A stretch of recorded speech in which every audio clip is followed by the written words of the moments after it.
So, today it's kind of exciting. It's our first unit test during distance learning, right? What will be different about this, which kind of make it easier for you, is there won't be any writing questions.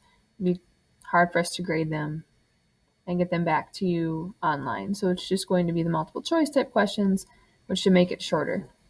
But you still need to do those important things. You still need to follow that relaxed strategy. So read the questions first, examine every answer choice, label in the text, whether you're just going back and highlighting, if possible, or looking for it. The A, always check your answers, and X is cross any that don't make sense, which you don't really have to do, but you can narrow it down.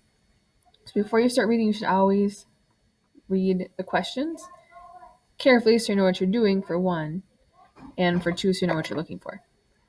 So this story is in the Santa Fe Trail, and Santa Fe Trail is similar to the Oregon Trail in a different area of the country. If you notice, there's a timeline, so you'd probably do something with that. So question number 1A, it's a two-part question. Which sentence states the main idea of the passage? So looking for that. And then which two sentences support the main idea in part A? You'll choose one from here, choose one from here. 2A, which sentence in paragraph 2 does the author establish a comparison, contrast text structure? So compare and contrast the differences. And you'll pick the one that makes sense. Here's the paragraph. Choose the one that makes sense there. 2B, which sentence from the passage supports the text structure from part A over here? How do you know it's compare and contrast? Which sentence supports that? According to the timeline, so now I can go back up and look at the timeline. What happened in the same year as Becknell's first trip to Santa Fe?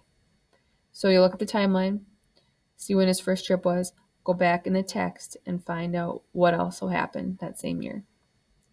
Which sentence in the passage explains why wagons were not used to carry goods to the west after 1880? So were not used.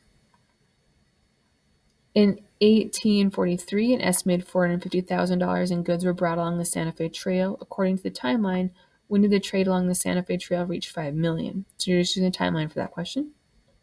In paragraph 1, the word preceded means what? So go back and reread paragraph 1. Plug these words and see what makes sense. Number 7, using the dictionary to answer the question, which of the following sentences uses the same meaning of the word profits as paragraph 3? So go back paragraph 3, reread what it says about profits. Now use a dictionary definition to help you. The second story is adapted from the journals of William Becknell. So he was in the first text, right? It's pretty short. So what is the main point in paragraph 5 and 6 of the passage? So go back and reread these. What's the main point there? Which detail from the passage best supports your answer for this question?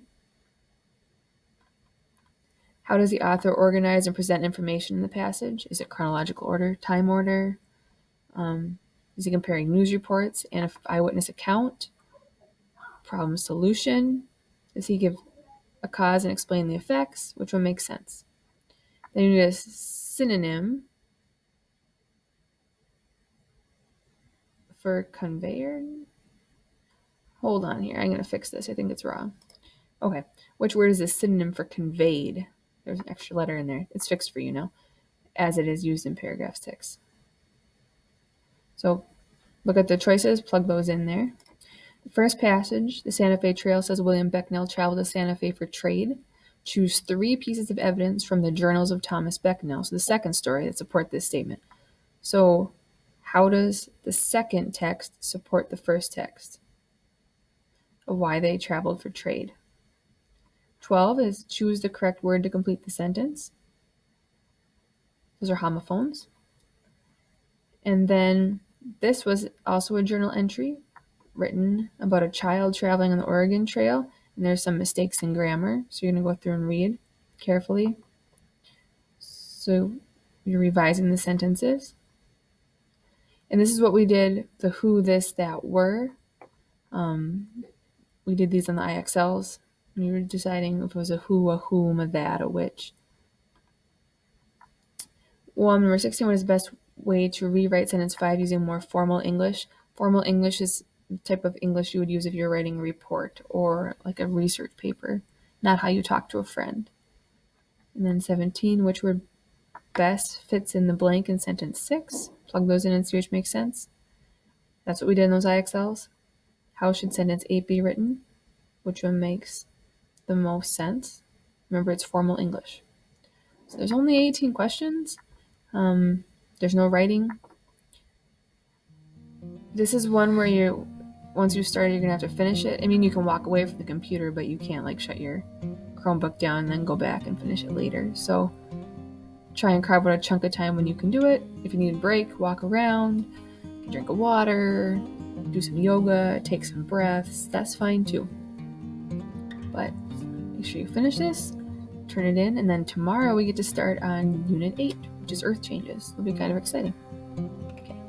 Good luck. You got this.